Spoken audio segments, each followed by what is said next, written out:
I'm going to hit start stream. Special occasions. When you're looking up at the fertility god? Yeah. That's what I was trying to allude to. Apparently, the fertility god is a fan of Indiana Jones hats. No, it's not that kind of hat. It's a cowboy hat. Indiana Jones had more of a. It's like I guess it was. I don't know, a safari hat. Oh, okay. What safaris have you been on? Enough to know the hat differences.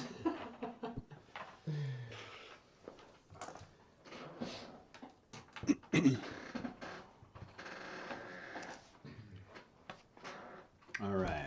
There was a new interface on YouTube when I logged in, so I think we're streaming now. Yeah, we're streaming. Yeah.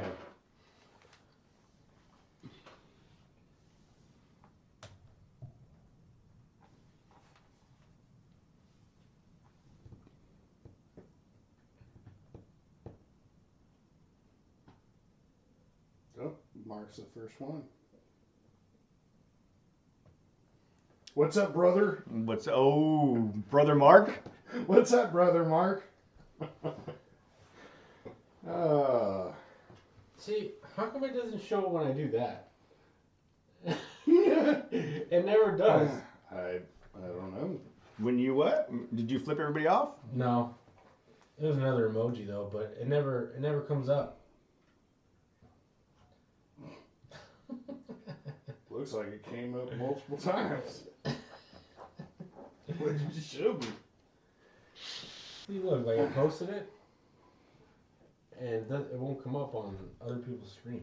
Do we have maybe we have a setting that says don't allow Jose to post eggplant emojis? Yeah, I'm just trying to post a vegetable. I apologize, Preston. Oh, you're all good. It's usually worse than this. You have tamed it down a little bit. Yeah.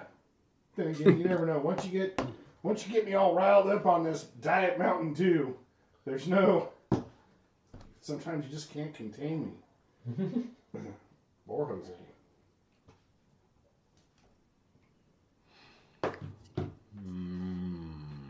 Okay. Are you looking for something? We're live now. Yeah, no, we're live. I'm just giving it a second to get the. Yeah, well, 6:31. You know how we like to be punctual. Yeah. No, oh, I just pulled my headphones out. Yeah, we're super punctual. All right, Preston, are you good? You ready to destroy this? I'm ready as ever. All right, guys, ready? Mm-hmm. Yes. All right, 3, 2, 1.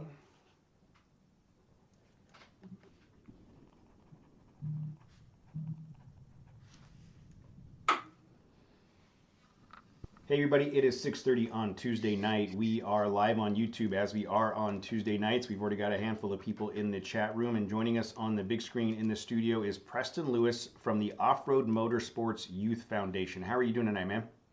Doing good. Thank You guys all doing good? Yeah. Thank you so much for joining us. A little bit of a background.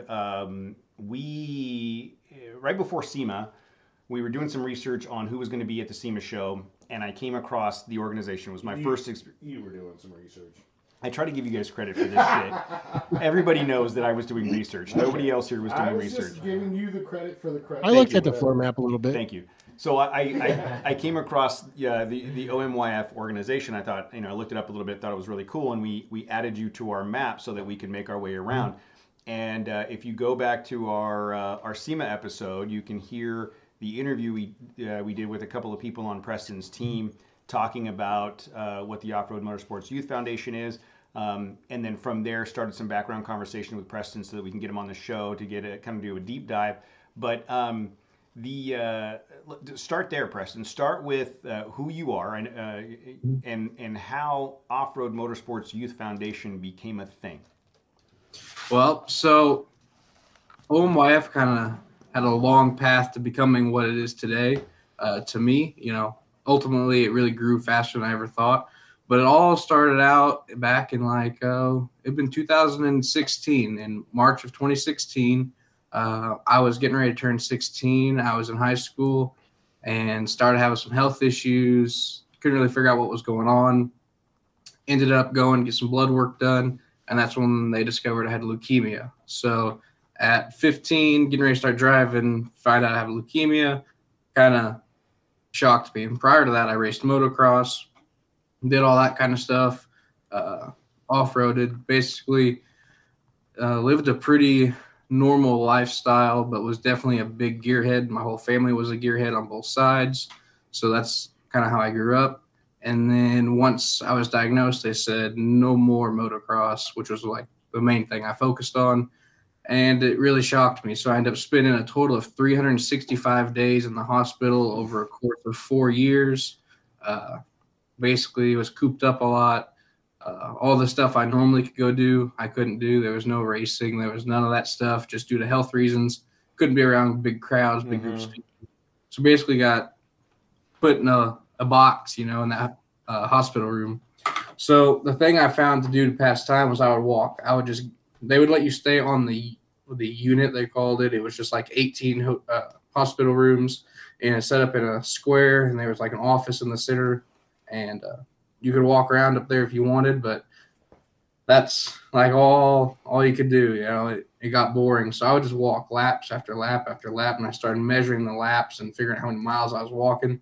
So normally on a standard visit, which was like a week to 10 days, I would end up walking like 15 to 20 miles during those days. Just get out and push an IV pole and walk.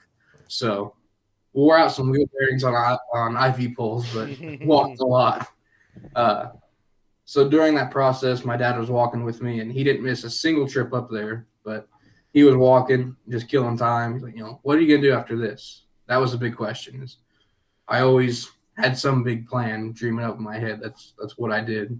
It's like, we're going to go racing still, but we're going to go race the Baja 1000 somehow. That was the big goal. Didn't really know how. Couldn't really figure that whole issue out because, I was 16, but that's all I wanted to do. It's like, I can go racing like that. I got a roll cage and a harness then, and won't put all that pressure on my body like motocross would. Yeah. So that's when I started, pushing to follow that more. Watched a lot of the racing, just kept up with the sport all through that time. And in the beginning of being diagnosed, probably in the first couple of months, they presented me with, make a wish. So like, dream big, do whatever. So I made the decision I was going to save messing with all that till the end of my treatment because I didn't want to do something during treatment and then feel terrible, like health-wise. Yeah. I didn't get to enjoy it, Well, I was, can I ask, like, from the time you were diagnosed, I mean, you said you started to have some like health issues, but from the time you were diagnosed, like how long before the onset of the physical, like feeling like crap all the time, like how long before you were like, oh crap, I'm really sick, did you have? So it all started, it was probably like basically like a 1 week to 15-day process. So it started off, just kind of felt bad, and it was, kind of the flu season in high school. So the nurse was like, a lot of kids have been taking, a week to get over this flu. I was like, yeah, you know what? No big deal. Keep going to class, keep doing my thing. And the big thing that really showed me that something was wrong is I was hooking up a gooseneck trailer, and I was dollying it down onto the truck, and it was early in the morning before school. I was getting everything ready, and then I was going to go to school and come back, and we were going to go pick up a genie lift to work on putting up a pole barn. We were going to set trusses with it. We're very hands-on within the family with everything we do. We don't just hire someone to do something. We figure out how to do it our own. So I was dollying this gooseneck down, and I was like, man, I can't do this, And at the time, I'm a 15-year-old boy, 210, 215 pounds, just a big, stocky guy. This shouldn't be a big issue for me, I'm like, dude, I just can't do this. So I'm sitting there, and I just sat down beside the trailer and just like out of breath panting like I just ran a couple miles. Wow. And Dad walks out. He's like, what are you doing? Come on. Like a dad would do. Yeah. Throw some dirt on it, get back up there, yeah. What were you doing? Staying up all night doing something? I'm like, no, dude, I just feel terrible. Anyway, so I go on to school, and it was a Friday before spring break, And I get a phone call at lunch from my mom, and she's like, hey, make sure you got your stuff ready. I'm going to come pick you up while you're at lunch. We're going to the doctor. And I remember I was on the phone with her. I'm like, can't we just wait till Monday? Because in shop class, we were going to start TIG welding. I was like, can it just wait till Monday? Like, I really don't want to miss this. I've done a lot of work to try to get to this point in shop class because we weren't supposed to learn to do that.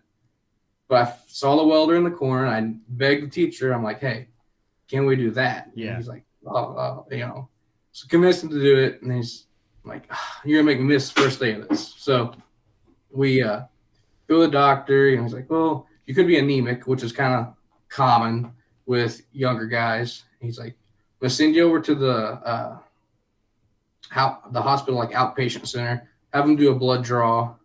And he's like, hang out in town. Don't leave in case we have to give you a blood transfusion or a platelet transfusion or iron or whatever they were wanting to do. He's like, just hang out in case we want to do that yet today. I'm like, okay. So we went and get lunch. And we're not even done with lunch yet. And he had it ran stat. And mom gets a phone call. And I'm sitting there at the table at lunch. And she kind of just like has a shocked look on her face. She's like, yeah, we'll be there. That's all I heard. And we get up and leave the restaurant. She laid a 20 on the table and we left. I was like, this is not good. This is not what's supposed to happen. And she calls dad. She's like, I need you to pick up my younger brother's name, Sheldon. She's like, I need you to pick Sheldon up. Meet me at the shop, 15 minutes. And she goes, we got to get Preston to Indy. I'm like, what is going on? I still have not been told. We're running down the highway like 95. I'm like, what is going on? And she called somebody else. I can't remember who else she called. And I'm still just trying to put the puzzle pieces together in my head. I still have no clue what's going on. We get to the shop and we jump in and we head up north. Indy's like 2.5 hours from here. Oof. And I think we made it up there that day in like shy of 2 hours. So she was Dad drove. Oh, okay. Dad is a very aggressive driver. We are very competitive with each other. So we took off up the highway flying. And finally I figure out, she's like, well, they think you could have leukemia. I'm like, oh. I'm like, I wonder what that is. So I Google it on the way there. And I'm like, oh, that was stupid. That was bad. That was not the way to learn what this is. So we get up there. As I say, that's one thing I've learned. Stay off of WebMD. Yeah, because I've got all of it. Yeah, I feel horrible. No wonder. Yeah. So I Google it, and I'm like, oh, there's no way I have this. Nope. We're going to get up there and be like, oh, he was wrong. So we get up there, and apparently what I later learned was that when I was in Evansville, my white blood count was like 40,000, okay? So your white blood cells are basically what fight infection within your body. So if you notice you get a cut or something, you kind of get like before it starts bleeding, it'll, kind of get like a liquidy, clearest substance that comes with the blood. That's your white blood cells there trying to come up and kill any infection that's going to try to get in through that cut. So when we left, there was like 40,000 or something, which is excessive. But by the time we made it to Indy, it was like 80,000. Wow. So it had over doubled in 3 hours. And basically what was happening is those white blood cells that carry that fight infection and stuff were being produced too fast and was forcing out all the red blood cells. Red blood cells carry oxygen. So basically what was happening, why I always felt bad, is I was suffocating from the inside. So it doesn't sound fun, Preston. That not, doesn't sound like that sounds like a very bad day, man. Yeah, it doesn't feel real good. So I can say it's your hemoglobin is how well your blood carries oxygen. So you guys right now are probably at like a 10 to a 14 right now. You're giving us way too much credit, bro. Well, we're a 7 tops, 6 on a good day. That's like your average. They start getting concerned around like 6, 7 area that you'll have trouble keeping consciousness. When I got to the hospital, I was at 4, and they were like, "There is no way you should be conscious right now." I walked into the ER, did all that stuff, walked to the hospital room, did all that stuff. there is no way you should be standing. But I was like, oh, you know, I feel woozy, but that's about it. You couldn't show weakness in front of your dad. Yeah, That's for what it sure. was. Like, Yeah. I mean, it could have been anything, but Yeah. so there's no way they're wheeling me in here. Yeah. Not with him Yeah. here. Yeah. So we get up there, and basically everything was clogging up from the inside out. I was getting no oxygen. None of the right stuff could be carried through my blood. Blood wouldn't clot, wouldn't do any of that stuff. So that night, I think I had to get 4 units of blood, had to get like 2 platelets, transfusions, all kinds of stuff like that, just immediately. But that took, you know, till 3 or 4 in the morning. It was a whole disaster. There's a whole extra story that goes along with that as to what happened in the hospital that first night. It was a whole disaster mess. Nothing that like it was supposed to. And so that's March of 2016. So now that's March 2016. So that's I learned I have leukemia. First things first, we're 6 years down the road now. You seem to be in recovery and doing well. Yeah. Are you? Everything's good? Now I am all good. You know, so I go up every like 3 to 4 months to get a routine checkup. They do blood work and stuff like that. But right now I'm totally good. Basically, I'm back to mostly what I was before then. You know, a few long-lasting side effects, but nothing, you know, super crazy or major. Right. That's great to hear. That's good. So, and you said it was from 2016 for 4 years. You said you spent about 365 days, so a quarter of your life over the next 4 years, from 2016 to 2020, was in and out of the hospital. Yeah, I was spent inside that hospital. So sometimes I would be in there for like 18 days on end, just back to back. That's all you get. That's all you see. You can't go outside, can't do anything. That's where you're at. Sometimes I'd be up there for a matter of 10 or 12 hours. And, you know, the crazy part is when you have leukemia, if you get any type of, if you get a fever, you have to go into the ER. No. You have to be admitted to the hospital normally. It's this whole big process. They cut you open right here and they put a port in. So that actually goes straight into your, your aorta. And that's how they administer all medications and chemo. So it's like a little rubber plunger that's under your skin, and they'll shove a needle down into it and it depresses it.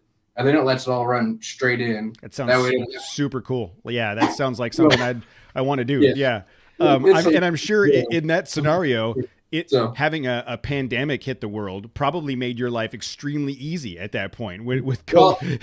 Well, I ended treatment right before the pandemic hit. Oh, so okay. That was great. All right. Yeah, good timing. So you finished cancer, and now you have the pandemic to deal with. So the whole time when I had leukemia, I had to wear the mask and do that whole thing because they're like, oh, you get sick really easy. I'm like, sick is so great. Yeah. And then it's like, yeah, you're like, hey, I was a mask guy before it was cool. Like I was the original mask guy. So yep. From 2016, when and how did Offroad Motorsports Youth Foundation become part of you and what you were doing? So I was going to say, like, in my last year of treatment, I really started pursuing, you know, what do I want to do with Make-A-Wish? How will I capitalize on this opportunity? So I went to Make-A-Wish and talked to them. I was like, you know, I really want to get more kids into off-roading. I really want to show them that they can do whatever they want. There's no limits, no bounds. If you're motivated, you can make it happen.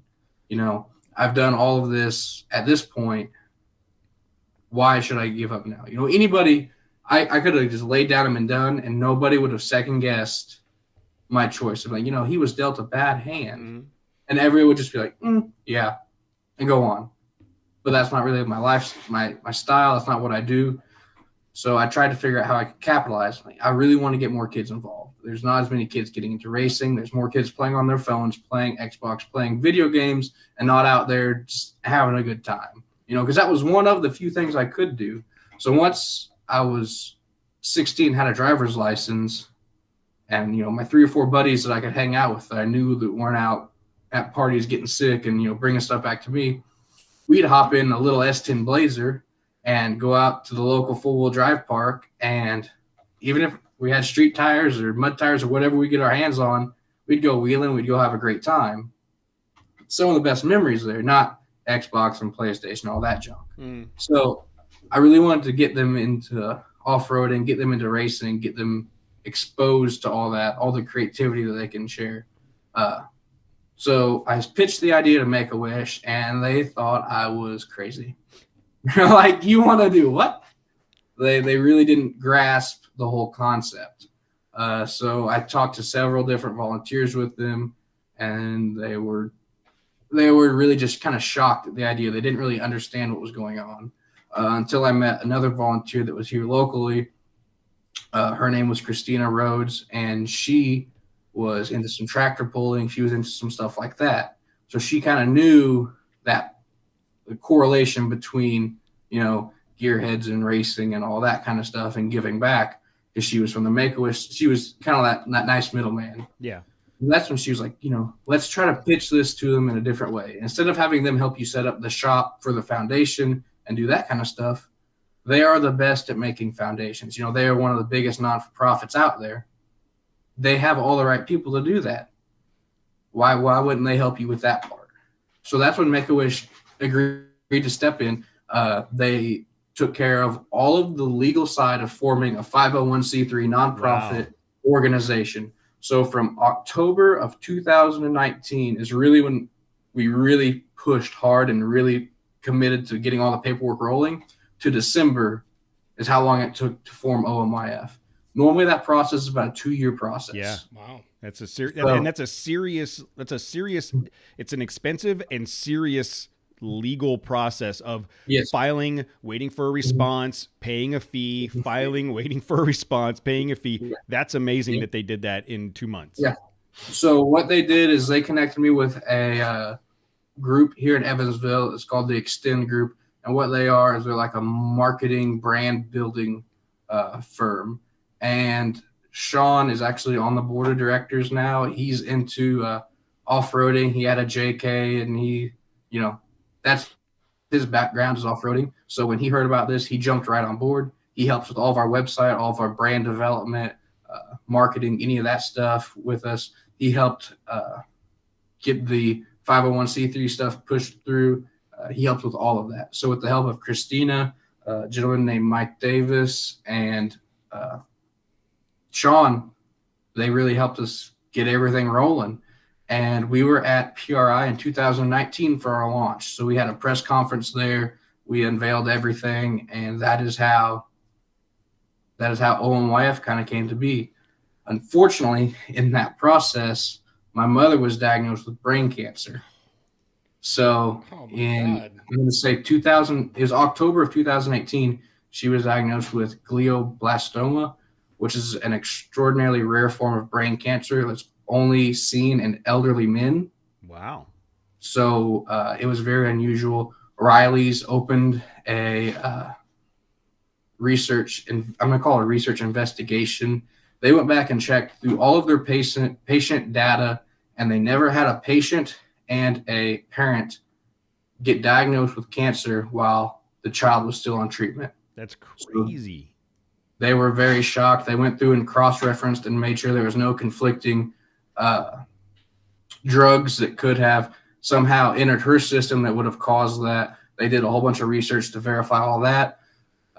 We don't know how she got it, how anything caused it, but she lived basically 1 year to the date. So in October of 2019, when OMYF was really starting to kick off and start, she passed away. Mm-hmm. So during all of that, there was a lot of ups and downs and new ventures coming along to us. Dude, that's, wow. I mean, obviously condolences, but that, I think that, I mean, it's a, I don't want to say a testament, but your ability to take this diagnosis when you're 16 and have the grit and fortitude to say, I'm going to turn this into something bigger than me, and then get hit with something that could be even more devastating, the loss of your mother, and then continue down the path of trying to give back to mm-hmm. other people and do something for the community. Dude, I'll tell you right now, when I was your age, I didn't have that kind of grit. I didn't have that kind of that gumption and that stability at the core of my personality to be able to do that stuff. I'm super impressed with you and your family for being able to get through these things and continue to move forward in this way. So, I mean, I'm very, very, I mean, impressed is not the appropriate word. I don't know what the word is, but I'm inspired. I'm inspired by that story and your ability to move forward in the face of so much adversity. Mm-hmm. We're trying to share that with a lot of people, you know.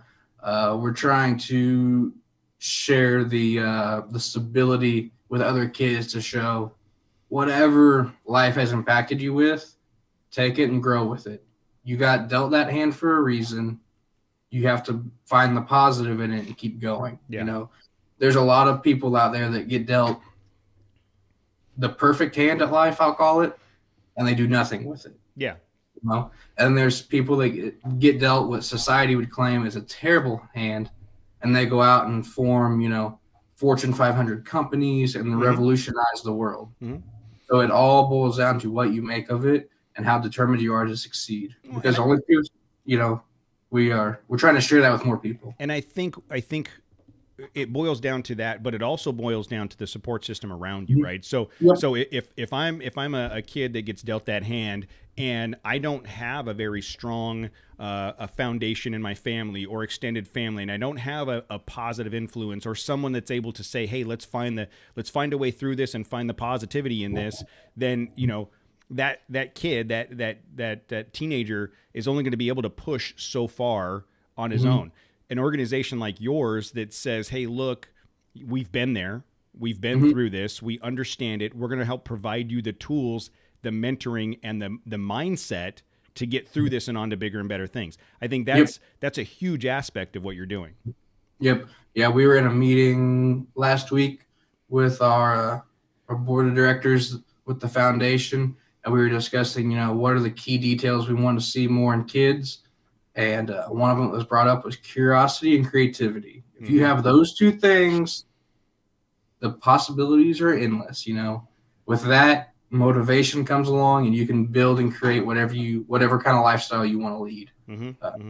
As long as we have creative and open-minded kids that are motivated, we're gonna be the next great thing. You know, so I'm sorry, I was just going to ask, like, what is the day-to-day, like, what have specifically, you know, as far as with kids, like what have you done or what are you doing project wise, or can you explain it a little more?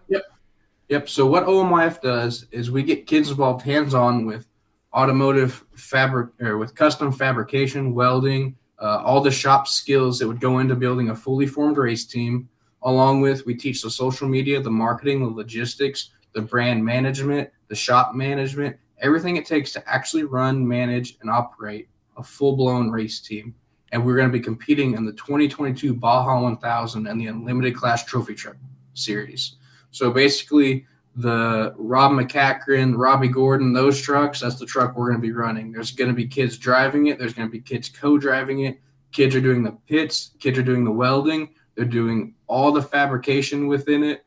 They're making sure that team shows up, making sure the team races, runs, competes, and finishes that race as the first youth-based race team to ever compete in the Baja 1000. How cool is that? Now, when you say youth, what's the age range? So the kids that are going to be able to be down at the race in Mexico are 16 to 22 per regulation by the staff of the racing organization. To be down there and compete in the race, you have to be at least 16. But we're getting kids involved from 12 to 15 as well to be involved in our shop and some of the social media marketing, all that kind of stuff that goes on. Yeah, all the the younger kids, the 12 to 15-year-olds could be managing all the back-end infrastructure and social media and stuff while everybody else is doing the race hands-on.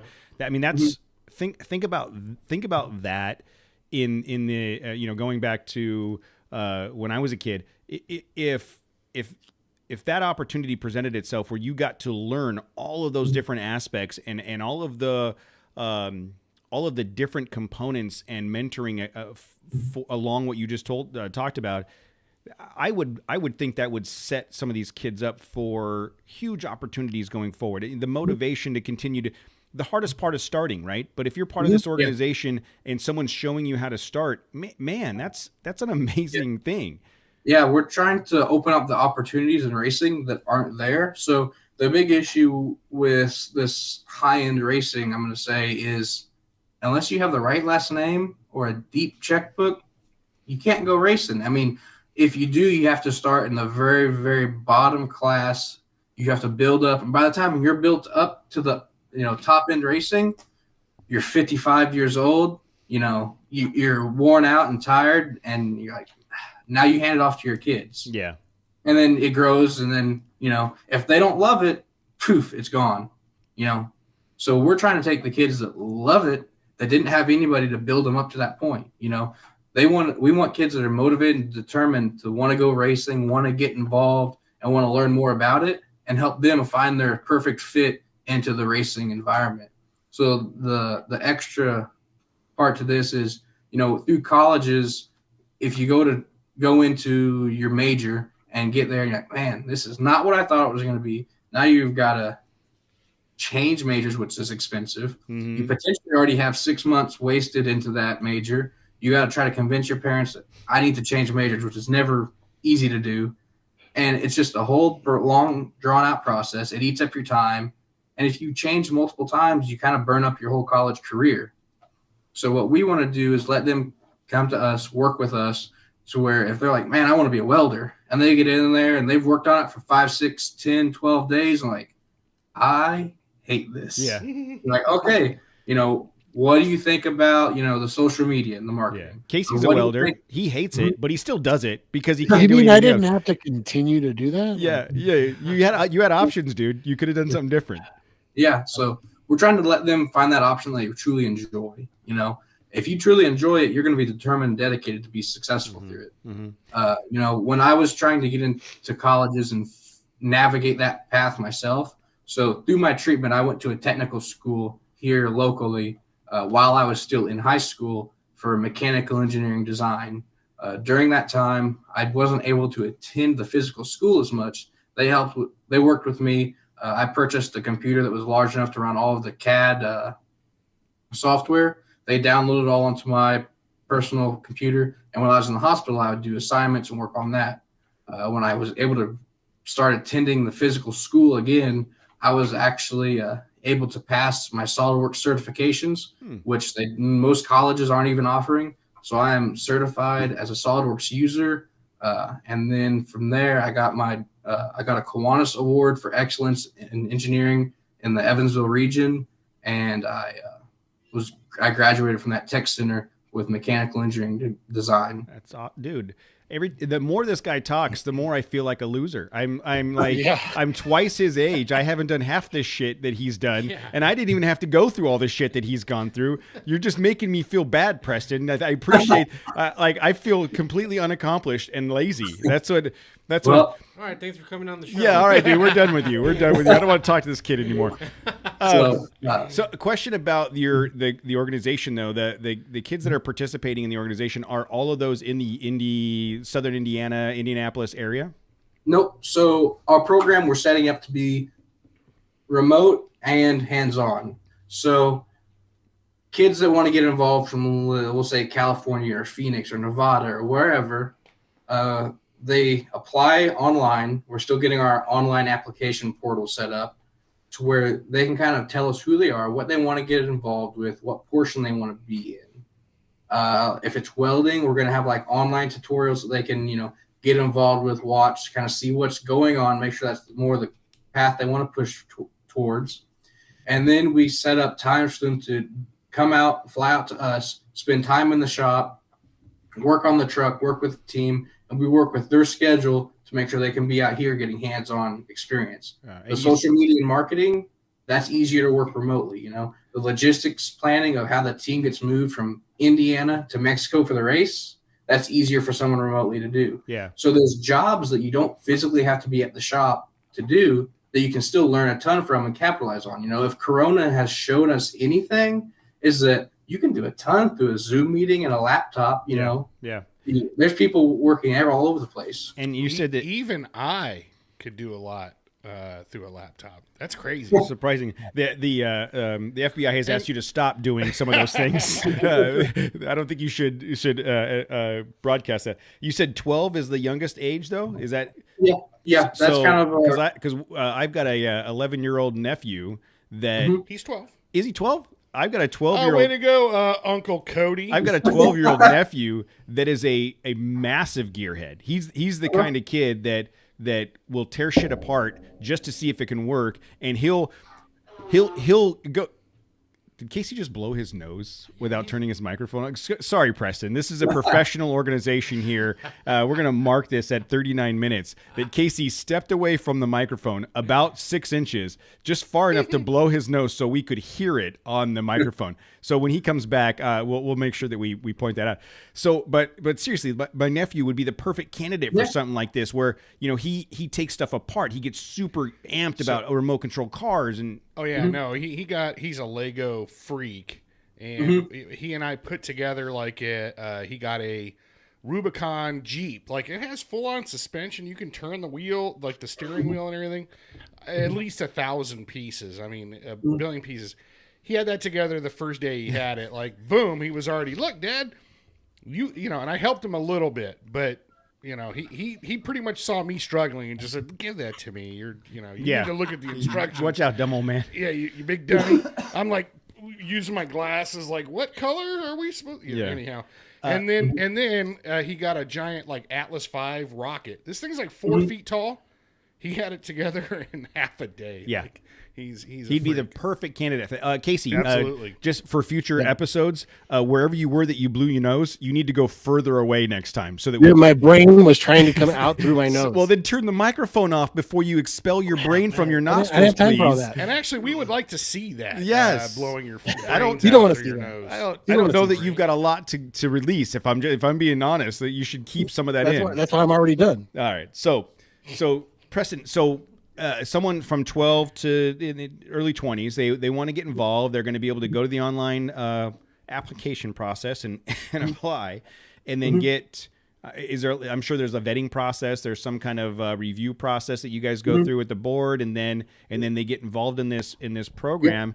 Is there a timeline of progression, or is it like, hey, once you're in the program, it's an internship, quote unquote internship for a year, or what? How does someone work through the program? So it really depends on what they want to get from it ultimately. So if they want to start at 12 and stick with us till they're 20 and want to grow through that whole program and be at multiple races and see how all that works, that's great. They work with us. We help them get hooked up with different companies that are our sponsors to where they can get awesome jobs within the industry. So, for example, while we were at SEMA, we took 7 young men with us out there to meet and greet with different executives and different business owners.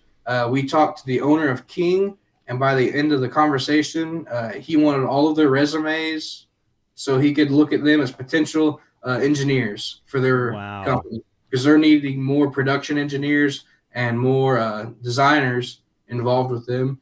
And, those are the guys he wants. He wants the young people that are going to bring new ideas to the company and stick with them for 30 years. They don't want to hire someone to work for them for 6 months and bail. Yeah. Hey, Cody, how come out of all the people we've ever spoken to, we've never gotten an offer like that? We suck. And we're not young. We're not young. We haven't been through any program that's taught us how to do anything. We blow our nose on the microphone. Oh yeah. And you Wasn't guys on the microphone. You guys don't know this, but the first 4 minutes of Preston's conversation wasn't recording because of an audio glitch. But I'm going to be able to pull that off of YouTube. So at the beginning of this, there may be a little bit of a weird audio thing. I'll make it work. Basically, what I'm saying is we're not good at what we do. That's the takeaway here, is that we're not good at this at all. So first of all, I think this is amazing. I want to go back to the inspirational. I want to go back to sending my son out to Indiana for how long will you keep What's him? the max amount of time? Yeah, how much time? Hey, How much time? Till he's Zen will 20. fly You with said. Preston, you said he could stay till he's 20, right? Hey, if he wants to stay, we'll have him. Put him to work in Preston's fab Put him shop. in- Do whatever you want with them. I do when we do stuff here at the house where we're working on trucks and stuff. He's like right there. He's operating the jack. He's handing out. He's tools. messing everything up. He's all over it. On Cody's new driveway. Yeah, he put grease all over my driveway. Yeah, that was. I'd never been more proud. Yeah. So what kind of things do you? I mean, obviously the Baja 1022 is a huge milestone. It's a huge marker. I'm sure you guys are gonna be working diligently towards that. What kind of things do you still need to get there? So right now we're working with Mittler Brother Tools and Bailey Industries to help outfit the shop. Currently, we're working with Rick Geyser of Geyser Brothers to help us get set up with a chassis that's used. So right now our plan is to be running a used chassis for the first 2 to 3 years. So that'd be a chassis that's pre-assembled that we can put an engine, transmission in, and have it raceable. So we already have an engine sponsor. It's Prestige Motorsports out of Kannapolis, North Carolina. And what they're doing is they're sponsoring a 1,000-horse big block Ford to power this truck. They're taking care of engine, transmission, engine management, and custom headers for it. Gonna win. Wow. It's a 1,000 horsepower Ford. It's gonna win. Yeah, who knows? It might. So that's the power plant we're going to be running in this rig.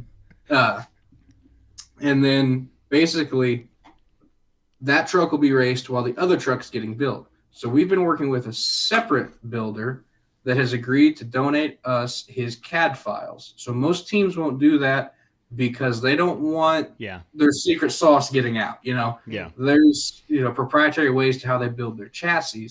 This gentleman has agreed to let us run his chassis. We get to build it in-house, have kids build it, from a pilot tube to a full-blown race chassis. It'll be built in our shop. So we just finished a 40 by 88 race shop that's going to house the team. So they're going to learn how to build a chassis table. They're going to learn how to build jigs and fixtures to hold this chassis. They're going to learn how to keep a chassis square and TIG weld out this chassis. So for reference, this chassis will take approximately 1,800 hours to weld because it has to go through full thermal cycles between each bead. So on this chromoly chassis, it's got to be triple pass TIG welded to meet tech. So you'll run your first bead, you got to let it cool, and then you can run your second, let it cool, and third bead because it's going to warp too much to keep everything true and square. And you don't want any cracking to develop in those joints during the race. It'd be way easier to just build it out of Unistrut. Just build it out of Unistrut, bolt it together really good. Make sure you got a good wrench for the midway of the race. Can I borrow those files when you guys are done with them? Yeah. I just want to browse. I just want to browse them. I'm not going to browse them. Yeah. So right now we're trying to put together a couple of really cool deals that are going to work out to where potentially a chassis is going to be being built in our shop.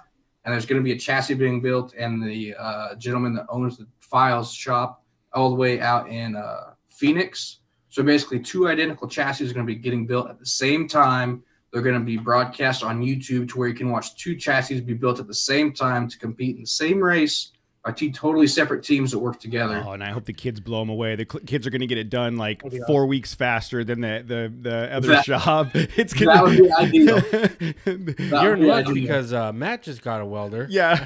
I was going to say, you said, Casey was a welder. I have a welder too. So, whatever. Are you a welder or a grinder? A welder or a grinder? I'm a little both. Exactly. Yeah. I used to be a grinder. I'm not even that good anymore.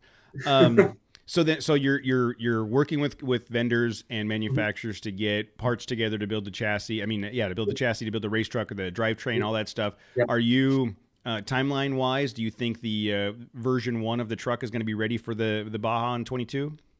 Yeah, I think right now the way everything's unfolding, we should be ready. So basically, what we're still lacking is obviously a lot of components for our own truck to be built at the end.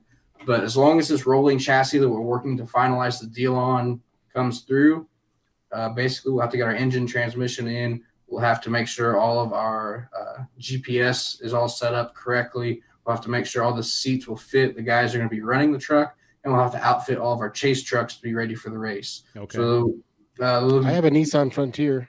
If you need a chase truck. Tad small.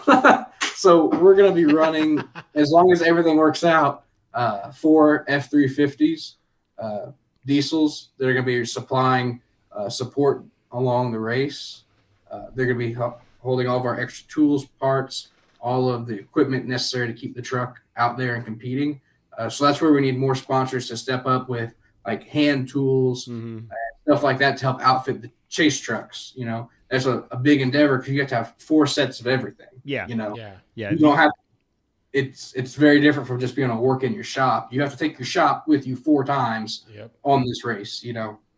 Yeah, and because you can't, if one truck's at the north end, you can't have that truck come all the way to the south end while you know when you're. But in reality, like my shop is just like my tool bag, you know, with like a couple of pairs of snips and maybe a wrench or 2. So it's not. You need a crescent wrench, the right tool, maybe a bag, you know, with a handful of wrenches and some screwdrivers. You got to have some screwdrivers and a hammer. In our world, the right tool for the job is the one you happen to have in your hand. That's you know, I need a hammer. This becomes a hammer. Jose has a brass hammer. Yeah, So. a pretty nice brass hammer. Yeah.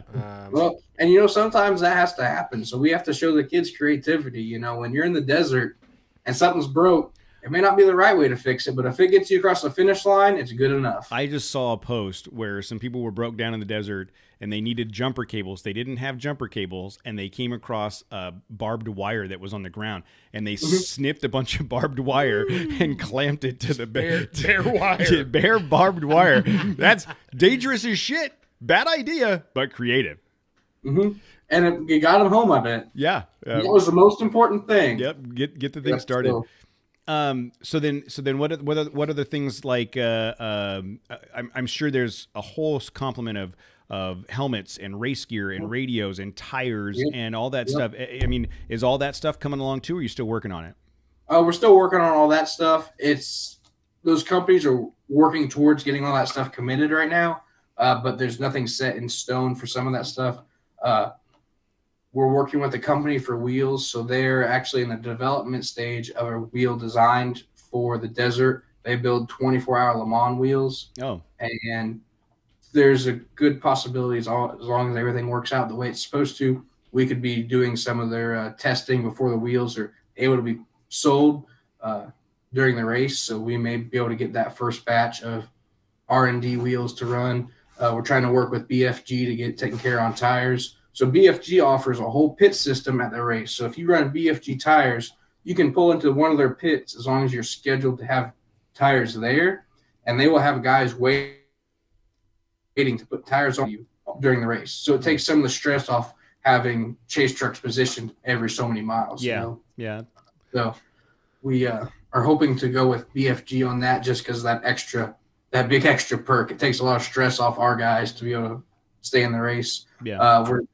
A big thing that we're needing right now is a travel fuel sponsor. So the big thing that a lot of people don't think about is how you're getting to the race. You know, you have to have a truck and trailer to pull a race truck. You have to have a truck and trailer to pull chase trucks. You have to have a way to get all the kids out there. You got to have all this, and that all costs fuel to move. Well, you know, people are like, oh, you need race fuel and you're done. No, you need fuel there. You need fuel back. You need $5,000 of Chevron gift cards is what you need. That's what we need, at least. You know, so we're trying to work with, you know, any of those gas companies that would be willing to help with that, hotel chains that would be willing to help keep the kids lodged on the way down to the race. There's a lot that goes into that sort of stuff, a lot that goes into spare parts and equipment that may not ever get raced on the truck, but you have to have it in case that you break it. So, you know, you got to think of uniballs, you got to think of heim joints, you got to think of trailing arms, you got to think of A-arms, you got to think of spare GPS, you got to think of all that stuff that's going to potentially go out during that race. And you have to have somebody trained to use it at the pit. So even if the kids maybe only want to get involved in welding, they're still going to learn a whole multitude of other things because when they're at the race, they have to wear multiple hats. Yeah. You know, we can't have a specialist for everything. You know, you see in NASCAR, they've got a tire guy, and he just messes with tires. You've got your engine guy, and he just messes with engines.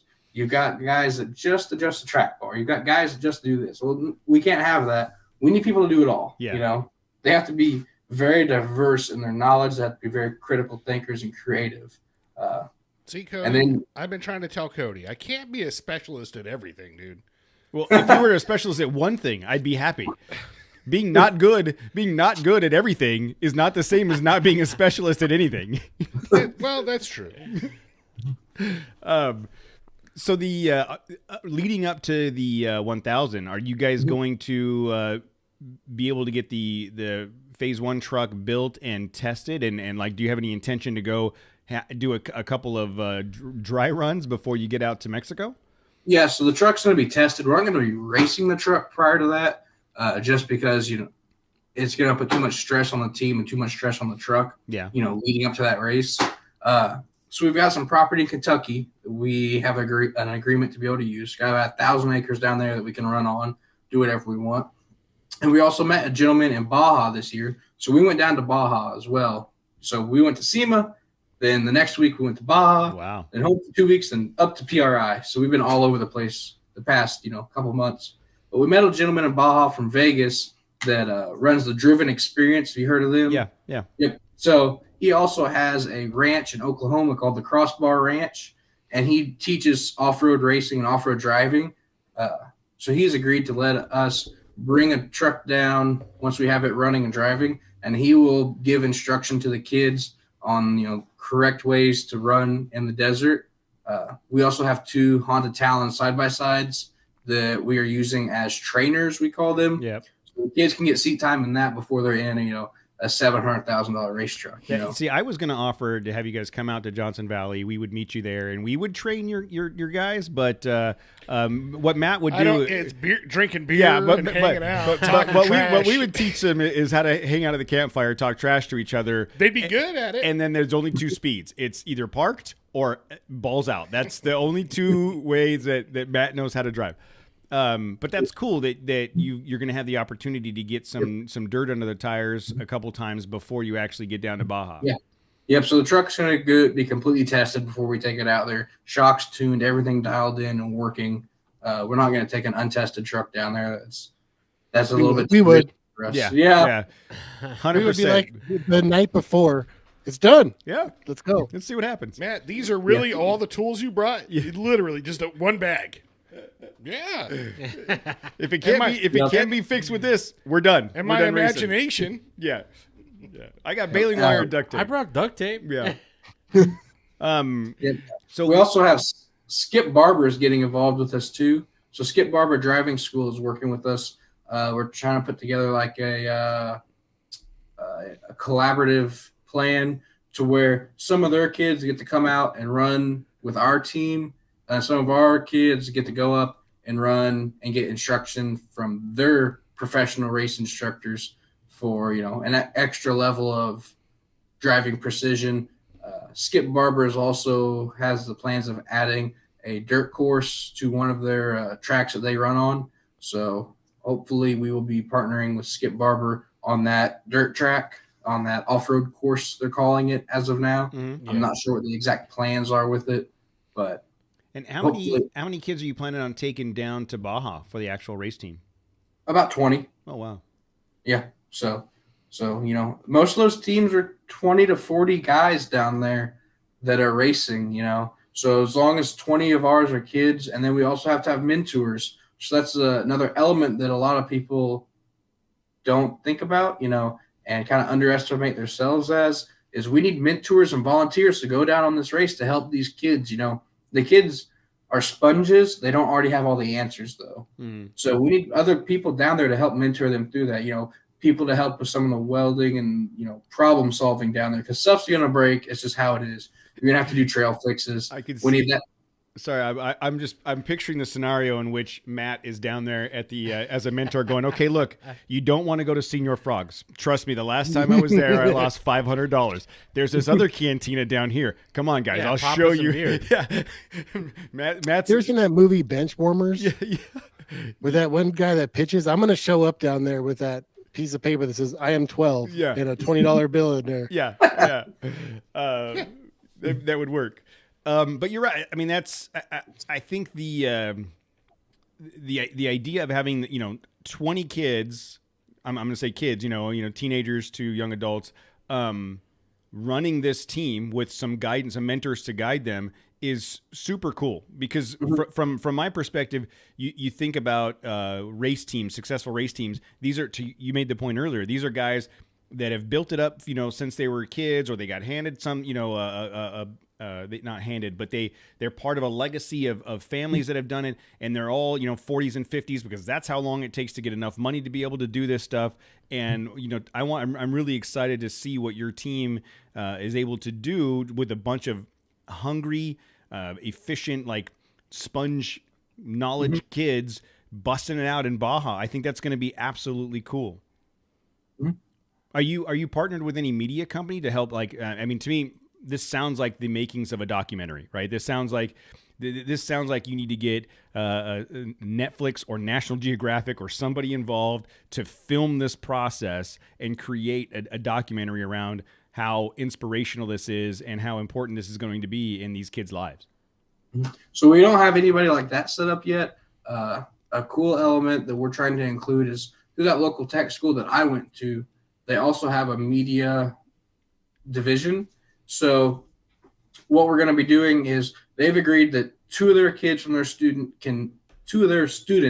can use us like their internship. So in their senior year of high school, they get to do an internship program to where they work with a company or a business, and that's considered their education for that. So they take their skills they learned in the first year of their tech school and apply it in their second. What's the name of that tech school? It's the Southern Indiana Career and Technical Center. Okay. That's where I went to. I've met several people from there that are getting involved with the foundation.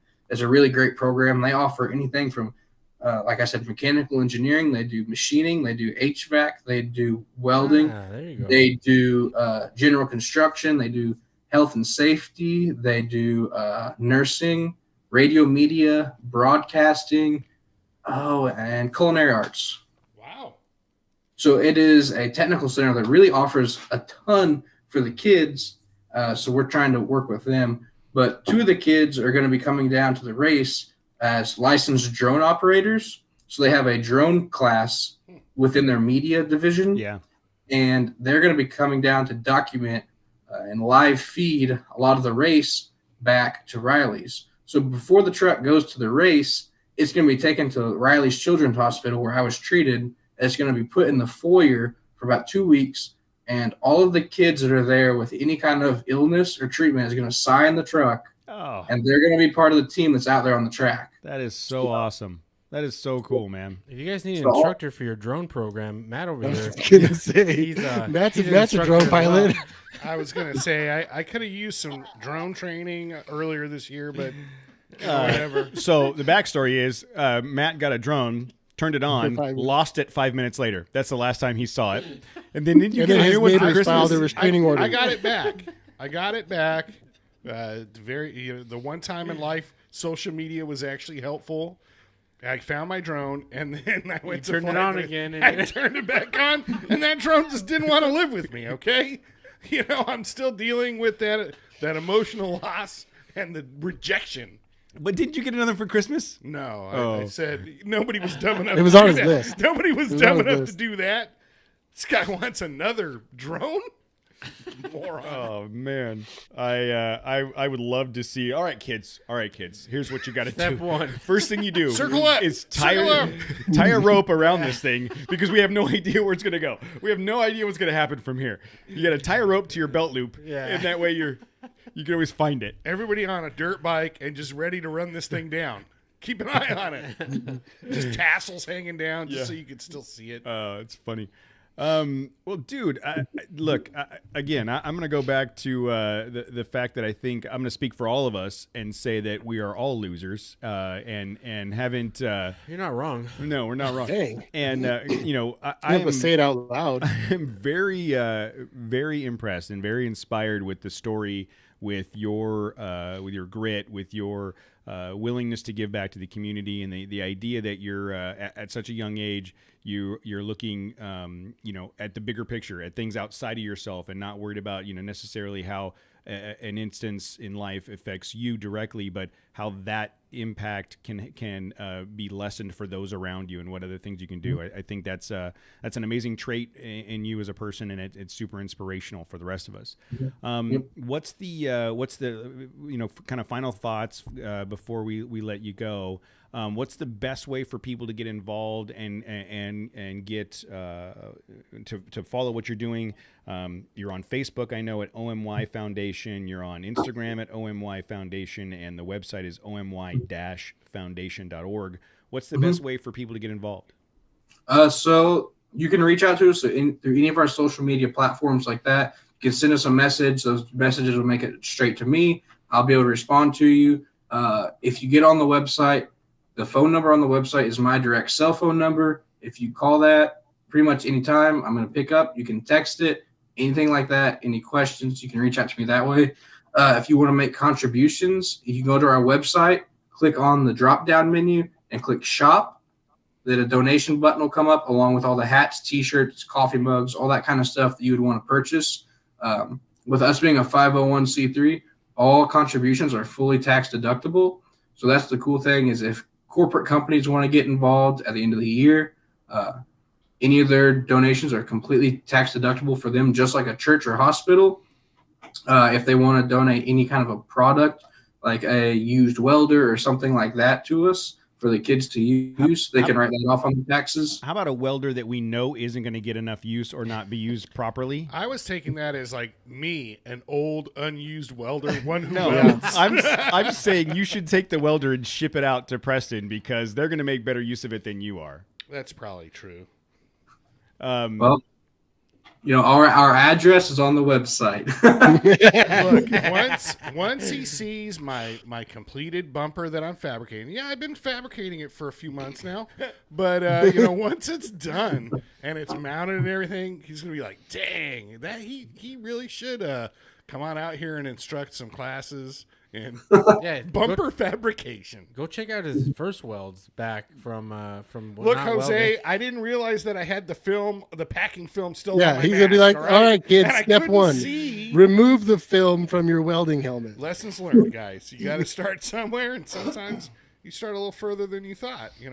That's all. Let's do this. Anybody listening, if you can go to omyf-foundation.org and go to their shop, there is, to Preston's point, there's a donation button on there. Either A, buy something from the shop, because there's a lot of cool things on here, a lot of hats and shirts and masks and what have you, or just throw a $10 donation their way, and help this cause. I think this is probably one of the most inspirational things that we've been involved in, or at least had the opportunity to discuss with listeners. And for sure that I hope that you can get all of the things that you need to bring this to fruition, because I can't think of anything that would be more inspiring for young people that want to get into this stuff, and for you guys to be able to share this with everybody.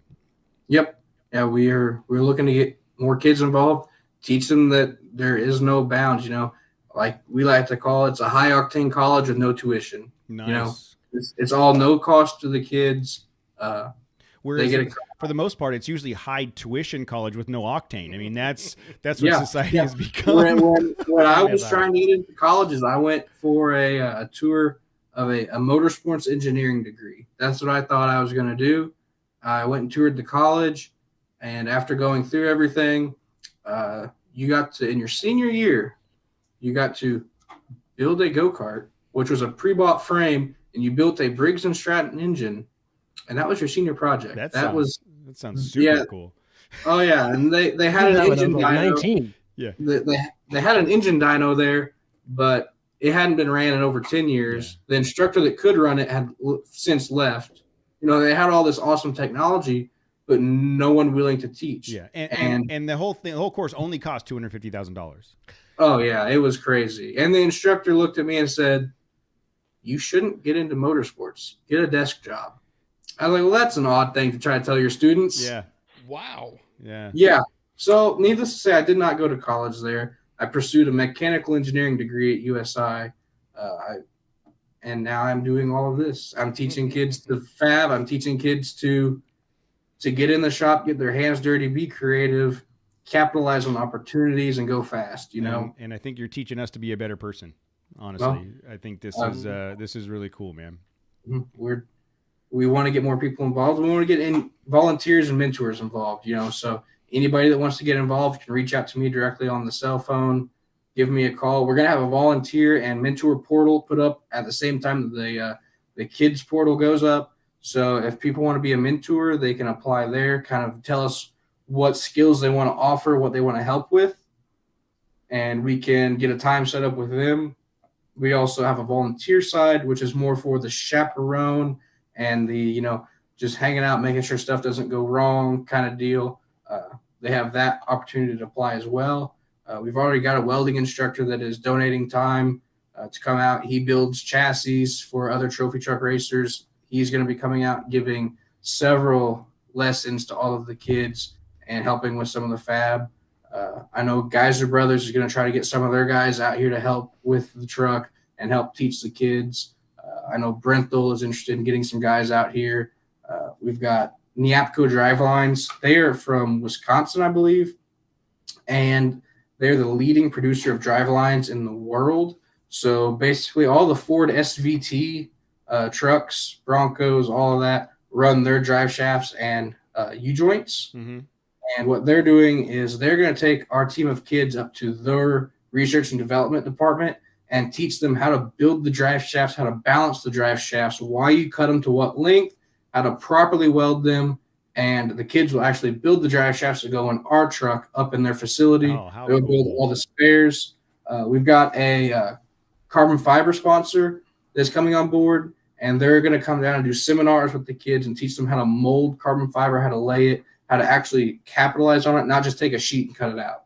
You know, they're going to teach them how to actually use the benefits of carbon to make the most out of it.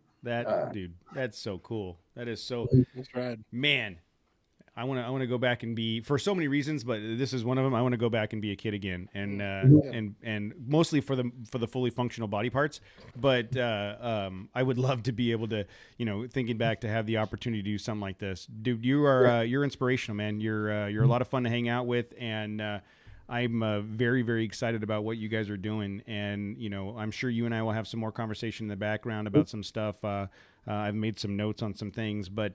I'm, you know, anything we can do to help, you know, as we get closer to the chassis rolling out and the Baja 1000, I'd love to sit down and have another conversation with you. Maybe at some point down the road, we get a chance to have a couple of your kids on the show just to talk to them about their story. I think that'd be a lot of fun. So let's stay in touch for sure. And then if you need anything, please let us know. And for listeners, please go to omy-foundation.org, go to their shop, and just throw a donation out there just to help this organization get a little bit further. Yep, it all goes to getting the kids involved, goes to teaching them a new skill, you know. There's tons of new things to learn out there that you're not going to learn from a cell phone, you know? Yeah. Well, man, thank you so much for your time tonight. This has been great. I'm glad we got the chance to sit down and talk, and I am certain we'll be talking some more in the future, dude. You have a great night. Yep, you too, guys. Thanks for having me out, and glad seeing you at SEMA. Yeah, for sure. Thanks, Preston. Thank you. Yep, have a good one. All right. Yeah, we got. Thank you for that, and we're that's gonna we're gonna we're gonna end the recording.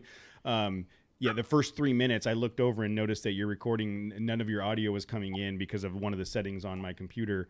But it should be on the YouTube feed. So I'll just pull the audio off of that. Cool. So if not, then we'll figure it out. So going back, I'll get this edited and I'll email you tomorrow night with some social media posts and some just let you know when this is up. It'll be ready for download on Thursday. You know, and then on starting Thursday, we'll promote it on our side to drive people to the episode and get as many people as we can to hear the story. Mm-hmm. Yeah, we'll post it all on our stuff. I think I put a post up today about it's coming out tonight live on YouTube, but I didn't have a way to tag the actual episode down there since it was live. So yeah, no worries.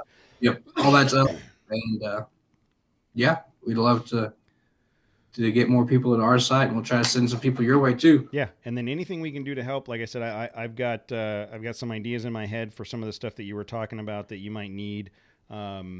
and then anything we can do to help with promotion or coverage or whatever, please do not hesitate to reach out and let us know. We'd love to be involved. I think this is a really, really awesome thing you're doing. Yeah, we'd like to have you guys involved.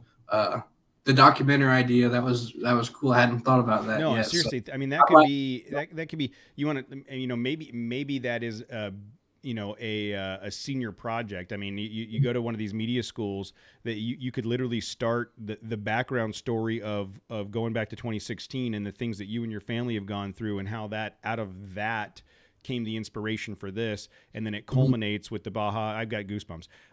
Culminates with the Baja race. You know what I mean? And I think that's a great story to tell. And then when that documentary gets produced and released and sold, that revenue turns back into the foundation. You know what I mean? Mm-hmm.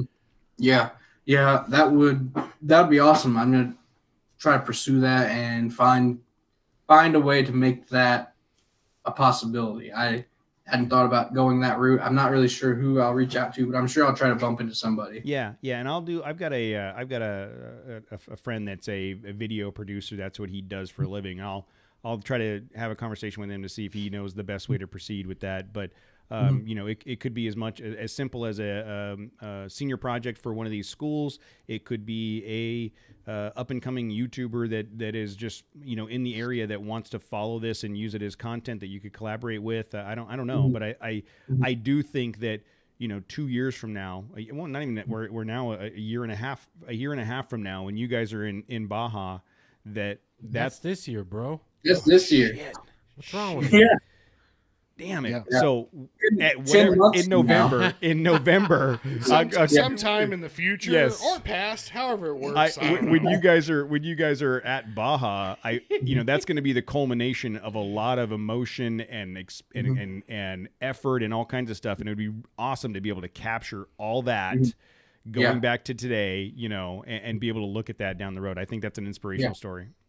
Yeah, that'd be awesome. I know a lot of our stuff is going to be broadcast through YouTube. That's how a lot of our sponsors were, pulling them on board with, all this is going to be documented. I know Bailey is really looking forward to the original content, that's just going to show kids using all these tools that, most grown men dream of having in their shop. Yep. And there's going to be 15-year-old kids, using, CNC plasma tables and all this wicked stuff that no one else gets to see.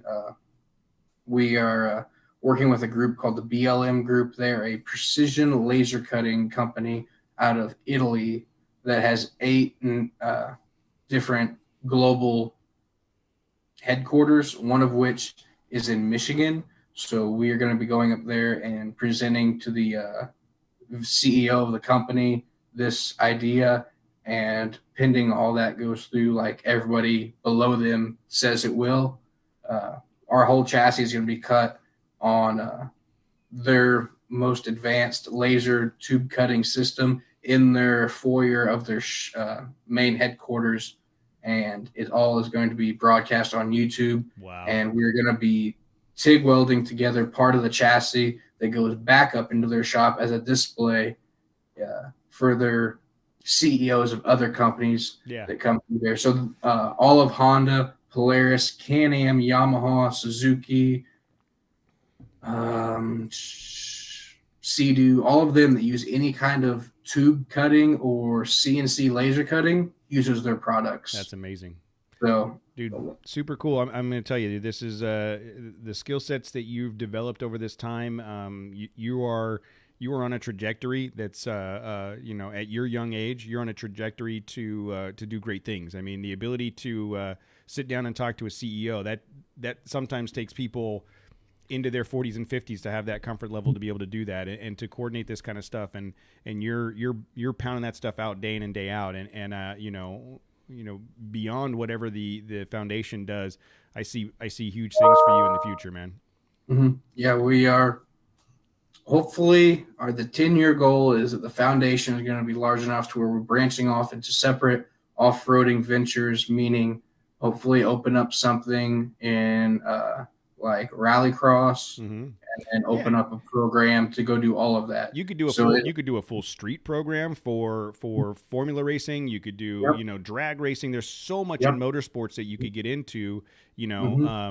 this is a great start to that, dude. Yeah. I'm super impressed. As long as all of this goes off the way we anticipate it to, we believe that this organization is going to develop into something much, much larger than any college or any group that's ever been laid out beforehand. I hope so. So. All right, man. Well, I'll be in touch with you tomorrow. Thank you so much for your time. We'll let you go, and then we'll talk soon. Yeah, sounds good. I really appreciate you guys stopping by at SEMA. I'm bummed I didn't get to talk to you guys up there. Everybody's like calling me. I'm like, dude, I'm talking to so-and-so right now. I can't just walk away. Yeah, no, there'll be other opportunities, man. We'll get a chance to connect, I'm sure. Yeah, we You didn't miss we'll anything. meet up sometime. All right, dude. Thank you. Yep, Take care. thanks. All right. Bye. Thanks, Bye. man. All right. Super inspirational kid. Yeah, I think it has like unlimited potential. Yeah, that's an amazing venture. Okay, you guys ready? Yeah. 3, 2, 1. No.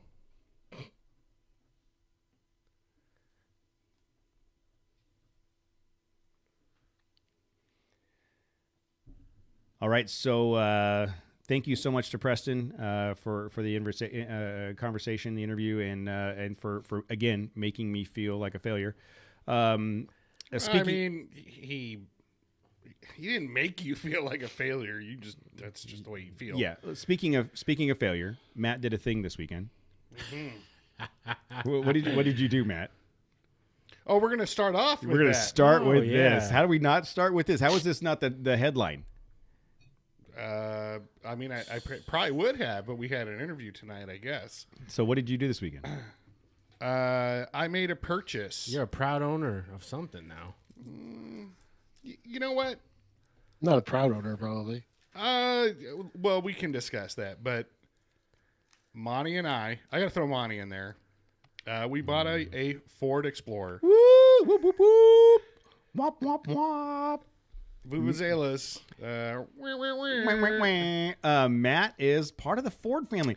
For as much shit as Matt has talked, There were so many in that interview. There was some I know. jabs that I I could know. throw some Ford jabs in there. You wanted to, and didn't you? And I thought, can I still do that? Yeah, you wanted to. Jose, can I write them down to you and then you say those things? Yeah, I can, but it's gonna be like Matt said to say. Yeah. But wait a minute, doesn't that qualify me more? Like if I'm an actual Ford owner and I trash on Ford, like now it's validated. That Ford better be like money, otherwise it's just gonna get wrecked on and qualified. Oh yeah, the first time there's a wavy window or Oh some no, there's shit no goes- wavy Yeah, did you windows. get the Funhouse edition? I did not. I made sure to sit and look through all the windows. I didn't see anything wavy. The first time something goes wrong with that, you're gonna lose your shit. Yeah. Well, so I feel like I just hope you have a better experience than I did. That's it.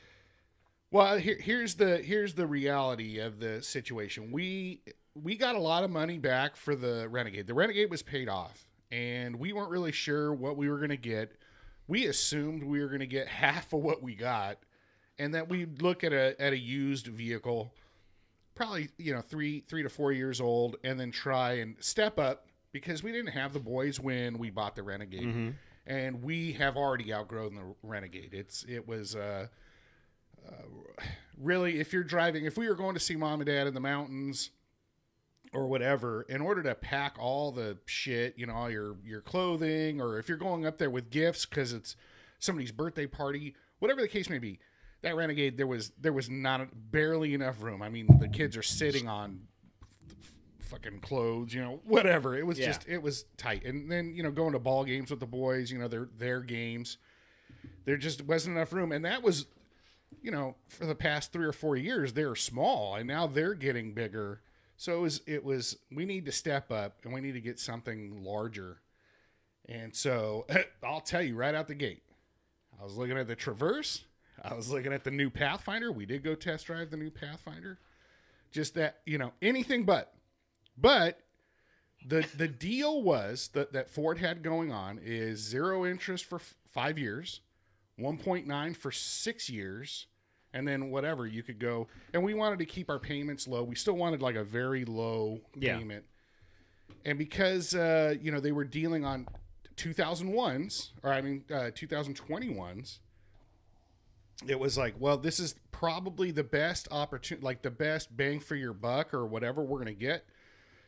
Because we did go look at first thing we did was test drive the Frontier, not the Pathfinder. The Pathfinder. So what was your impression of the Pathfinder? What did you think of it? The interior was super nice. Yeah, it was very nice and very comfortable. Like you hear, like there's that term, the some special seat.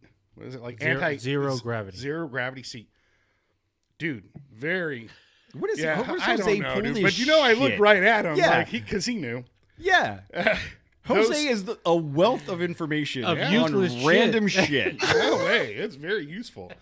So I sat down and we test drove. They had one. So this was the day after Christmas. We test drove the Pathfinder. Very comfortable, bitchin' looking truck. I mean, It's I cool think looking truck, it's man. very good looking, very attractive. They had the one. It had just shown up like Christmas Day or whatever, like the day before. And they're like, we were there early. We were there before the dealership opened. So first ones to probably test drive it. Wow. I mean, maybe I don't know if anybody had test drove it on Christmas Did you Day. fart in it? Yeah. I sure did. And then, so you take it around the corner. It was in Ontario. And it felt stiff. It felt very trucky, and even though the interior was very plush and I was very impressed with that, it drove like a kind of like a full-size truck, I guess, just stiff, whatever, and not a whole lot of power, whatever. And so it felt heavy. It just felt kind of heavy, but it's not my car. This is for Monty. Yeah. And so next up, we went to the Ford dealer, and they had like 10 2021 Explorers. So right there, we're like, okay, if we're gonna like try and get something new, okay. So the other variable here is we got $22,000 for the Renegade. $22,000, like it was paid off. I think we bought it for $25,000. Like I don't, that was the MSRP. Yeah, and then we yeah, financed that, but. Either way, so it was like, okay, well, all of a sudden now we're looking at possible, we can probably get a new vehicle, if the interest rate is right, they don't mark it up too bad. And that was the other thing with the Pathfinder. They were like, oh yeah, no, that the MSRP, don't even look at that. If you're serious, we'll tell you what we're going to sell it for. And I was like, all right, You let us know how much you have. Right. That's what the price is. Exactly. We'll find out. The price actually just went up. Yeah, we'll find out how much. Oh, you have 22,000. How much did you? Yeah. Yeah, exactly. So sucker. your payments are going to be $600 a month, regardless of what your down payment is. So 84 months. Yeah. $600 a month. Yeah. Like, how does that work? Okay. So we went to the Ford dealer, and again, you do some online research, so like if there's something there to go test drive, you're going to go test drive it or what you're going to get into. So we knew they had a bunch of Explorers, and jumped in that. Monty went for a turn first, and she got out with like a big smile on her face, and I went, shit, man, please don't make me like this. I don't want to like this. And then, so jumped in, and it was Sunrise Ford, right there off the 10 and like Sierra or whatever. Yeah.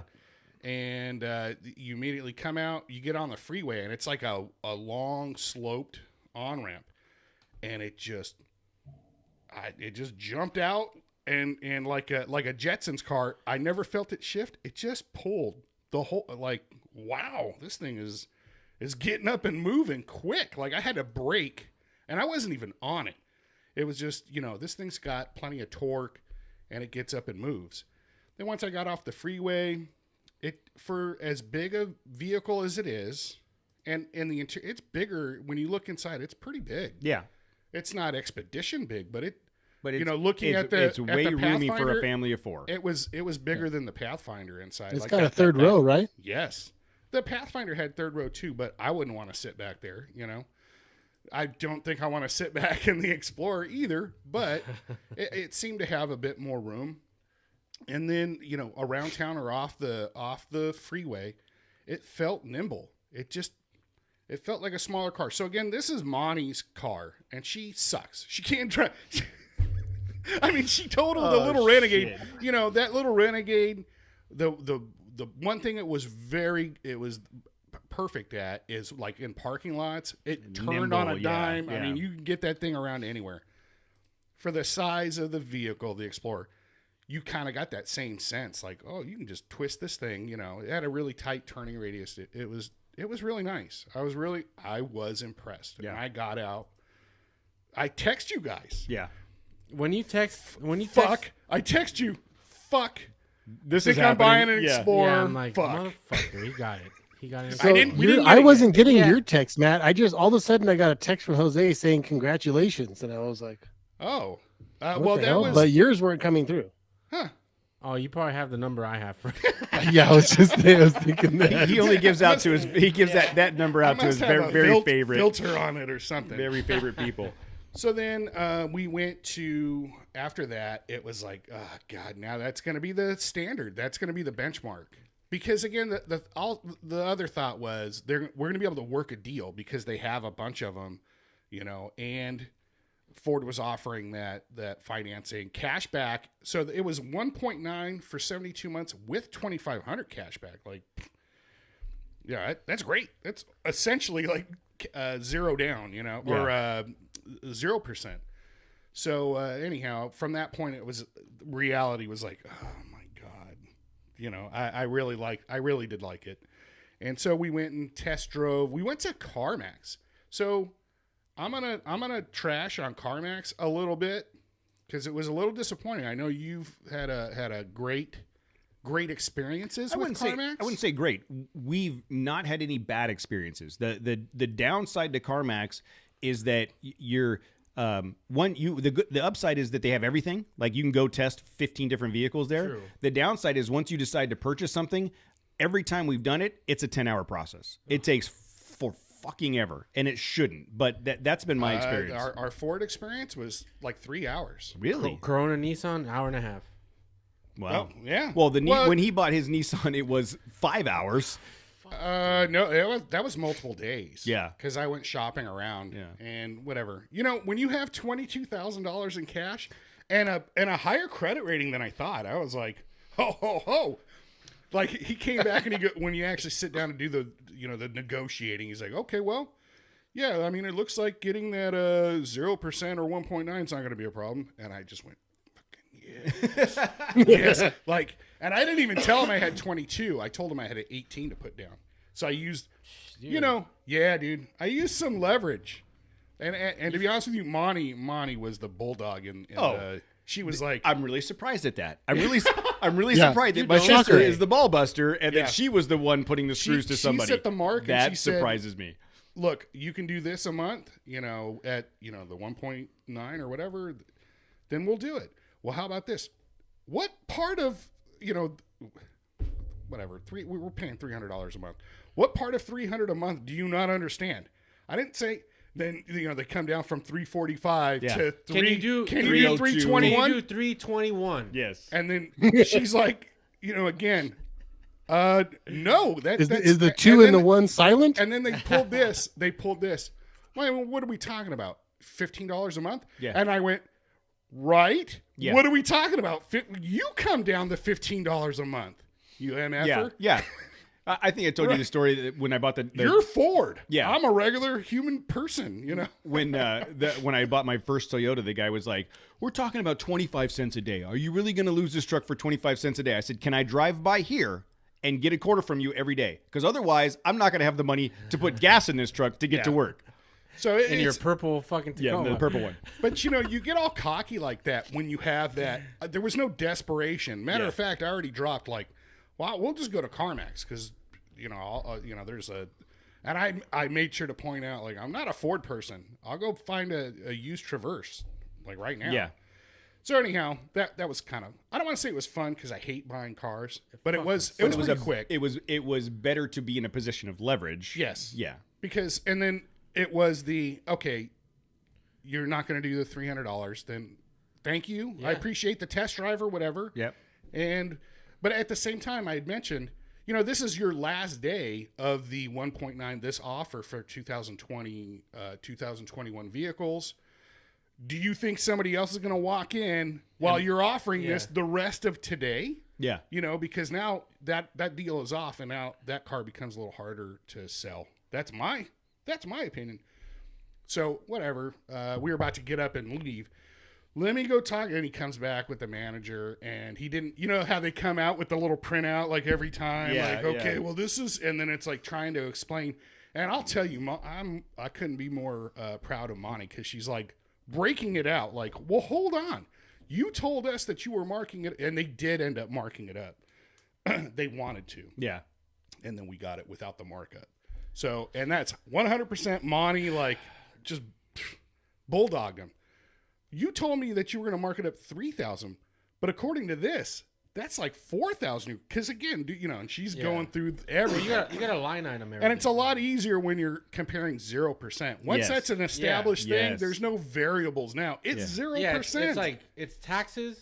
Yeah. And any other shit that they're adding and the shit you're adding up. Yeah. So again, a leverage point. So it was pretty easy. It was like 3.5. I think we got in there at 11:30 or something like that, and then 3:30, 3 o'clock. Wow. We were pulling out of there. But before we sat down, when we were still doing the test drives, the week before, we had gone to Carmax, and that was going to be like, well, let's try all the other things out. What does Carmax have in that we have an interest in? So they had like a Highlander. They did have a used Traverse, and there was one other one that we were looking to test drive.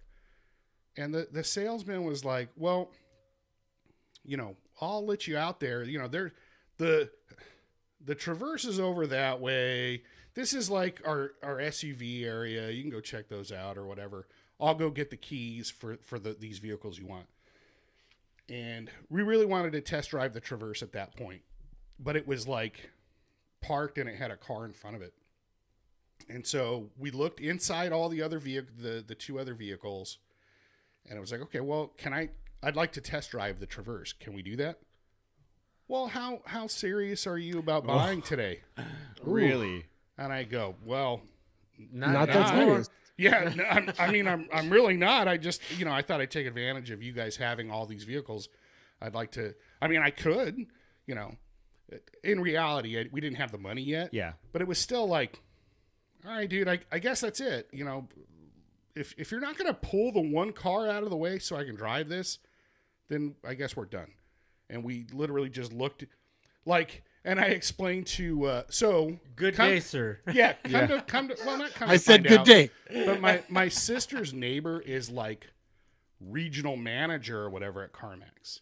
She's like a honcho. And so I had explained this past weekend, like my experience. She's like, yeah, that's kind of, I'm really upset about that. And I go, well, I mean, I know I can see how unfair that is, or that's kind of shitty to use Carmax in that way to test drive. Like, I just want to see all these different vehicles in one spot. But that's also an advantage for you. Yeah. That that's why they're coming here. And now you just, at least you have an edge on everybody else. That people are coming to you for that ability. Because a new car is an impulse buy. So, like, you drive that Traverse, and like, dude, this is great. 100%. Let's figure it out. This is the only one here. Yeah. It happened to us. Sure. We went on, when we, remember the Volkswagen CC that we had? We went to look. We had no intention of buying anything. And it was one of those things where we're like, yeah, we went to lunch, and then we went to CarMax to look at stuff. And we saw that car. It was the only one there. And we were like, shit, we have to buy this now. Yeah. So that was kind of disappointing, but it was like, okay. I mean, we were there for a half hour at CarMax. Like, you didn't hit him with Ontario? do you know who my sister is? I'll get you fired. Do you know who my sister's neighbor is? Do you want my wife to sit down at a negotiation table? Mark and Abby. I will have your job, is asking if Monty can accompany them to the dealership when they buy their next car. I think Monty has now found her service. She should, for a small fee, whatever she gets off the sticker price. Yeah, whatever she gets off the sticker price, she gets 10% of the savings. Oh man, that's her new job. Not a bad deal. How much markup were they wanting on top of the MSRP for the Explorer? Yeah. that it fluctuated. It started at 3, and then it became 4 all of a sudden when they came back. They were using. That's how it is, right? It's fuzzy math. Yeah, exactly. Yeah. There's always a variable that they're gonna change and keep trying to whatever. So again, they had a $10,000 markup on my Frontier. Wow. I told them up front, I'm like, look, I don't want to waste your guys' time. I'm paying 0 markup. Like, we could either go in and try to work it out, or I don't want to waste your time. So that's my move too. Is like, yeah, I'm not this. We'll start out early. I'm not going to fight for long because I'm just going to leave. And it makes it a lot easier when you have a lot of money to put down, to be honest. I mean, if you have no cat. Oh, that helps. He's like, you guys want this? He's fanning it out, fanning out like a decent proposal. He's like, right. So anyhow, then we left CarMax, and then we went to Mark Christopher, down the street. Is that what you call him now, Mark Chris? Dude, I bought my first new truck back in the mid '90s at Mark Christopher. So we went in there to try the Traverse. Like that again, I so wanted the Traverse to like deplatform the Explorer. Like, okay, that Traverse is gonna be so impressive. I'm gonna have to. I don't know, the Traverse doesn't look as cool as an Explorer. It doesn't. They're still cool, and the interiors are they're probably a little nicer, I would say, than the Ford Explorer interior. Whatever, it's semantics. But they had no new Traverses, and they had one used 2019. They still wanted like $34,000 for it. Oh no, $32,000. They had one at CarMax for $29,000 same year. So either way, all right, let's drive it, and it drove nice. I have no complaints about it. It had just a regular V6, similar horsepower, but it just didn't have that like. I do know. So yeah, that was it. As soon as we drove the Traverse, it was like, okay, it looks like when this money comes in, it looks like we're gonna go buy that Explorer, unless they start pulling some bullshit markup, whatever, and we're going to end up paying, we got to hit that $300 a month mark.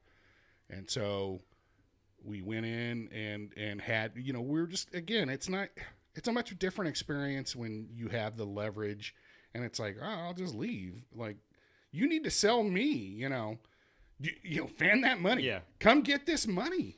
And so at the end of the day, they came back. And I thought during the whole negotiation, like I was really, you guys are going to go back like one more. They went back like 3 times, and I said, this is pretty much it, guys. If you can't meet the mark, thank you. It's our misunderstanding on the value of the car. We weren't aware you were going to mark it up as much as you were. We actually weren't expecting you to mark up anything, but that's our mistake. And if we can't make a deal or whatever, that's fine. No big deal. The kid's name was Mark. Like, you've been super helpful and, whatever. And then they came back with no paper in their hand. And I went, they're just going to say goodbye. And so I was literally starting to get up and they go, you guys won. So yeah, we just, let's just do it. Okay. And so I was that's almost, it felt so good. Like, can you say that again? Yeah. That's almost the play. Every time that's worked out for me, like CarMax doesn't do that. CarMax is like, this is the price, right? Yeah, no, but it is what it is. At any time that's worked out for me at a dealership, it's because I played the long game. Like, no, until they get to the number. You tell them up front, this is the number, and I'm not stopping. And I think that's the play. I think that's what you do. I think we actually started at like 250, 280 or something like that. There's like, again. Oh, so you have some room to give? Yeah. Hey, look, I'm giving. But you also have to be realistic too, because at the end of the day, it's just numbers, right? You can find loan calculators and stuff. So you know what interest rate you have to be at. You know what down payment. Yeah. Obviously, you're not going to just give $500 down and pay $250 a month. Yeah. You walk in there and they're like, your credit score is 12. Yeah. I'm looking at the comments, and this is my first chance since telling the story. I'm waiting for all the traitor. Oh, yeah. I don't know what. Let's see here. You're dead to me. I'm sure Mark is pumped. Yeah, Mark said welcome to the family. He's welcome aboard. That's why earlier on when you came on, I said, brother. Yeah, brother Mark. But dude, I do want to go over the texts because I thought that was funny when I text you guys like, here's what's gonna happen, or I think this is happening, and your comments were pretty funny. Hold on, let's see. Okay, so I said, well, you know, fuck it. Fuck, I think we're buying a Ford. Fuck. That was a week ago. A little over a week ago. And then you said, I can feel a tingle in my wee-wee. What's wrong with you? Are you trying to get me to buy it or trying to keep me away from it? It seemed to have worked. You might want to get that checked, dude. Yeah. And then, we don't have, I mentioned we didn't have the money yet. What are you leaning towards? The Explorer. It was pretty nice. And then you said, Matt, that feeling in your gut is like the Force. You're growing in your Jedi mastery. Follow the Force to the light and your rightful place at my side. And we'll rule the galaxy together. So I showed that to Monty and we laughed. That was pretty good. And then I tried to get Jose, like, Jose, he's using Star Wars against me. Like, help.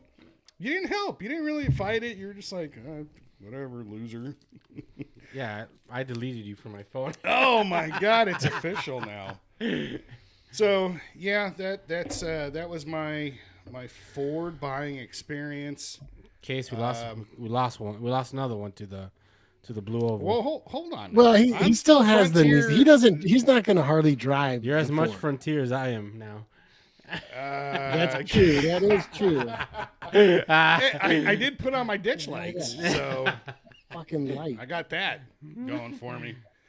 Yeah. So overall, I'm happy with the purchase. I intend on driving it at least a day or two a week just to, it's a brand new car. I've got over 100,000 miles on the Frontier already. That's fucking crazy, dude. Yeah, dude. So, he's catching up to me so quick. Yeah. What are you at, Matt? Like 105, 106.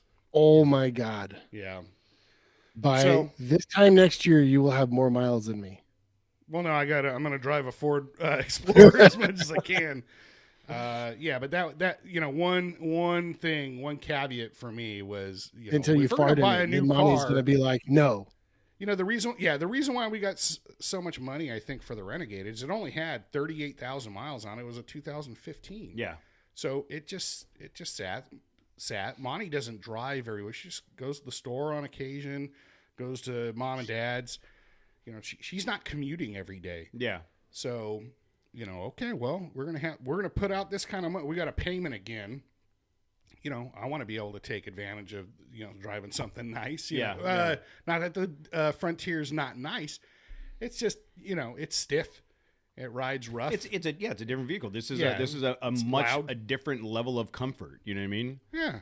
Yeah, and I think the Explorer is fantastic. We've talked about it. It's probably bigger than she wants. I don't think it'll end up on our list, but I'm super excited for you to get I love it. It doesn't make my wee-wee tingle. Again, I not to knock I think the Pathfinder was really super nice too.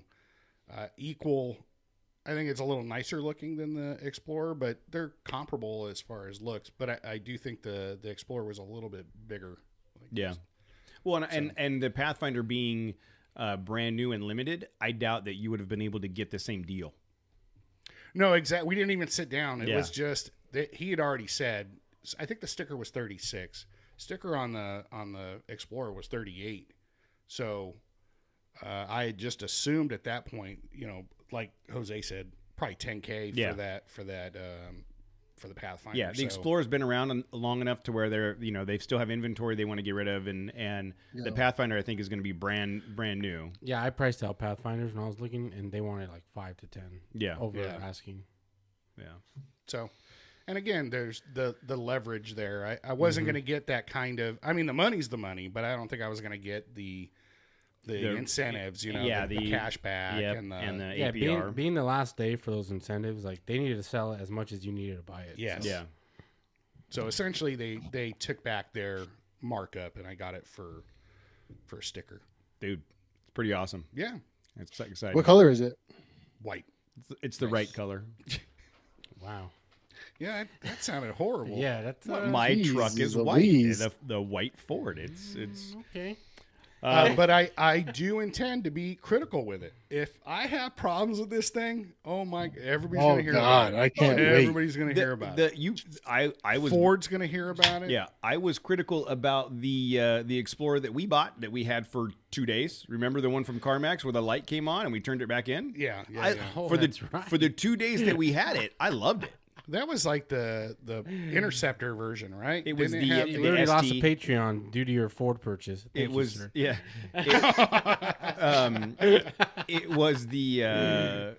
ST. It was the Sport. Super freaking nice. It was a couple years old, but it was super nice. It was fast and I really enjoyed it. But I had just bought a vehicle and that critical drivetrain light came on. I'm not keeping that vehicle. Critical. God no. It was.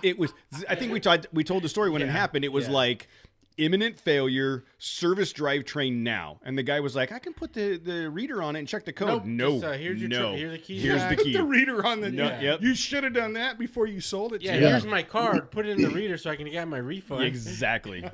Walk back inside. I'll take my money back. That's how we ended up with the Dodge. Well, cool. I'm sure that if you do have problems with it, you will let us know. 100%, I will. Yeah. All right. Well, it is. It's getting late. We've been on for a while. Did you guys do any wheeling this weekend? No. Okay. Yeah. No. I did. Oh, yeah, that's right. You did. You went to down to Lucerne. We did Rattlesnake Canyon. Hey, is it all rutted out right now with the rain and stuff? No, it was no bulls. I was kind of disappointed about that. I did see some bighorn sheep, but not even that much water. The little bit of water that was there was just How about frozen. rattlesnakes? Just ice. Did you see any No rattlesnakes. No bulls, just bighorn sheep. But it was super cool. Remember when we went down, Cody? We stopped at that one cabin. Yeah. Directly across that valley, and up on a hill is like several cabins. Oh, really? Yeah. Cool. We went up to a cabin, and I was like, "Holy shit! I didn't even know this was here." Very cool. Yeah, we've talked about Rattlesnake Canyon, hitting that again. We did a little conversation about our Johnson Valley planning and how that may play into that. So, if the weather stays the way it is, it's not a problem. Cool. We'll have to check the weather out. So speaking of which, the winter expedition, so we're open, right? We are now open for general population registration. There's about 4 spots available. Okay. 4 vehicle spots available. If you go to trailchasers.net/events, there's a register now button. Did we explain the benefit of being Patreon and the pricing difference? That's part of the next piece of words that are coming out of my mouth. Yeah, cool. Thank you so much for that. I'm like reading your mind, essentially, or screwing up the whole thing.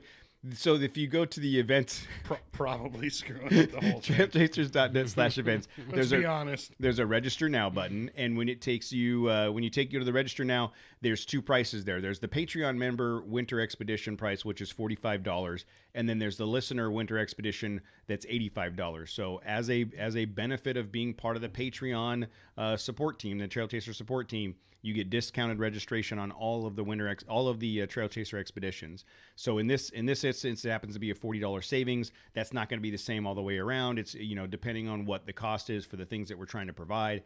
That will change. There may be more. It may be more, less.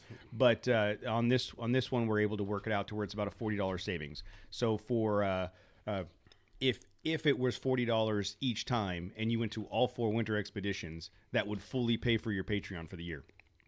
So go to Trail Chaser if you're interested in joining the event. Trailchasers.net/events, or you go to the homepage and there's an events button on top. excuse me, go to the Winter Expedition and then book now. Just select the listener Winter Expedition for $85.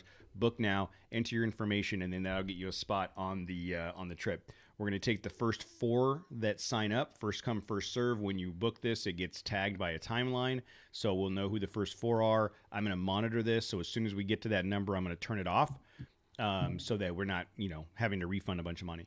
Are we going to have a wait list? We can add to the wait list. We can do that outside of this, so you don't have to pay to be on the wait list. So for those of you that are interested in joining us on the Winter Expedition, which is going to be out in Johnson Valley during the King of Hammers event, Integratron. We're Don't forget the highlight of the trip. We're gonna go drink beers at the Integratron. We're gonna go to the Integratron. You want to drink get our beers chakras with me? aligned? We're right before we started recording. We're laying out some stuff. I don't want to guarantee that everybody's chakras are going to be aligned. I'm going to get mine aligned. One, Well, I don't know if I'm responsible. One of for, you are going to align my shrine. Yeah, I don't know if I'm responsible for doing that. Let's just say my chakras are going to get aligned no matter what. Is that like a Spider-Man cracking a Spider-Man's back? Yeah. Oh, that was. Oh, right. Was Is good. that for those of you who haven't not- seen Spider-Man yet? Oh man. It was good. Is that the only place the webs come out of? That was great. How it was just minutes long. Like they just wouldn't let it go. Oh, it's the best. Great movie. So book now. For starting, we're doing February 3rd, which is a Thursday through the Sunday the 6th, Johnson Valley, during the King of the Hammers event. So Rob is asking if I bought that light. I have not bought that light, that chase light yet, because I was looking at something different. I was looking at a couple flush mount lights that I'm literally thinking about just drilling into To your fender? the bumper, and just flush mounting 2 chase lights on the bumper, in the back of the truck. Because Rob he sent me a text message of a really cool like magnetic light bar that just plugs into the 12-volt outlet and you turn it off and on. The only downside of that is I don't want to have the wire going through like the back window, so the back window stays cracked open. And then I found those pretty cheap flush. They're like 6-inch long oval flush mount. You drill a 1/2-inch hole, mount them, and then wire them up. I think that might be the route I'm going to go. I have no problem drilling a couple holes in my bumper. I put my ditch lights on. Wow, what a difference! Like Really? holy cow! Yeah, I mean they're bright all the way down the street. Like it's insane. But you still need Did to you buy get a those chase ones that were on your list, Matt? I did I think are they auxiliary Aux light. beams? aux beam. So Yeah. I don't know. I mean, I also looked at I don't know if we want to get too deep into light stuff, but like KC lights obviously, but they're hundreds of dollars for they're little so lights. so expensive. And then I also there's a median priced I think they were rigids, Yeah. which Even those are expensive, man. huh? Even those are really expensive. Yeah. And then they were like $80. They look great. They seem to work great. I guess the only thing that I don't want to say it was kind of chintzy or anything, but the switch, it's like just a button that you 2-side tape, wherever you want to put it. But you can buy a switch. You can buy any switching mechanism you want. So I got you, Matt. yeah, other than that, I don't have any complaints about it. I don't know if there's like, what are you getting with? Enlighten me. If you go with KC lights, do you get a longer warranty? Are they notorious? Are they just going to last longer? I think durability. Okay. Maybe performance and durability. Jose? Yeah, but is it worth I don't know. the extra No. cash? I don't. I don't For know. our use, I don't. For think what so. we do, No. no, I don't think Yes. so. Yeah, if you're racing Baja and you need to see at night, you're going to pay what you need to pay to make sure those things work, right? Yeah. and Yeah, they yeah. last, For what right? for what we do, you can buy 3 sets of those $80 ones over Yeah. the course of 5 years. Well, I can't wait to get. So already these are going to improve. Like any nighttime, you guys are going to want to be behind me for sure because they're that Man, bright. I always want to be behind you anyways. You're always, what? Pretty much you're behind me regardless. So, yeah, I'm very thankful for. I want to thank Mario Rego for kicking me down with those brackets, because I probably wouldn't have committed to this until later on. And I'm so happy to, plus they look cool. Just I having think those lights brackets right there. will fit my truck too, the new one. You stay away from my brackets, Jose. Matt, didn't I give you a wiring harness for that light bar? Yeah. Did that not have a switch on it? Oh, I don't know. I'm not. I'm just griping. Look, the nice thing about having 2-sided tape is it was just that easy to install. Like, That one, I think, should have like a little 3/4 inch like button, like just on-off switch on that harness I gave you. Yeah. Well, whatever. I'll probably. I'll just see how it goes. It's already fallen off the dash once, so I'm either gonna gorilla glue it or get another switch and mount. You don't have any. dash. You don't have any open rocker panel spots on the Frontier.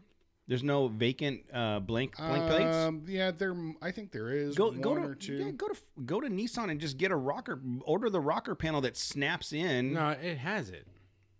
You have empty switches in your dash. Not I don't switches, think but I have any spots. empty ones on mine. spots. Yeah, buy the rocker that snaps in there, so it's right off the factory harness. It's right there. Yeah, 2-sided tape bullshit.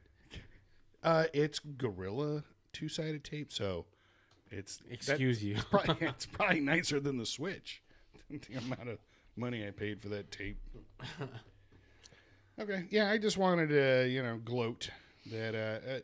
But next, I do want to get the rear light, the chase light. Yeah, for sure.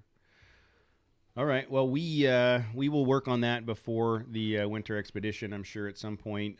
For those of you that are interested in joining that haven't already registered, trailchasers.net/events. Also, it looks like Adam said their KC lights, they're like warranted for 25 years. So I won't have my truck that long. I'm not going to be alive in 25 years. Yeah. Let's be honest. See, look, even Rob says Cody will not own anything for 25 years. Yeah, for sure. All right. Well, you guys got anything else before we cut out? I've been holding off my coughing fits as long as I possibly can. They're about to kick in. So. Yeah. Thanks for the COVID tonight. I appreciate it. It's not COVID. It's just a cough. I mean, as long as I get over it by Hammers, I guess, which is a month away. I know. Like 5 weeks? Literally. Yeah. No, it's 4 like 4 weeks. weeks. It's like, Holy shit. Yeah, so balls. registration needs to be in like now so we can order all of our stuff. Did you guys take that extra day off? Did you pull the pro maneuver? Not yet. I don't have that privilege. Sorry. Not Which yet. extra day? What do you mean? I took the Monday off afterward. So I took Thursday, Friday, and then that Monday. So No, I don't have that kind of time for work. I'm pretty sure my boss is going, so I don't think it'll be an issue. Oh, Oh. that's some conversation. All right, everybody. Thank you so much, and thank you to Preston for joining us tonight. Good conversation. I'm going to stop coughing now, and we're going to end the stream. Everybody have a great night. Laters.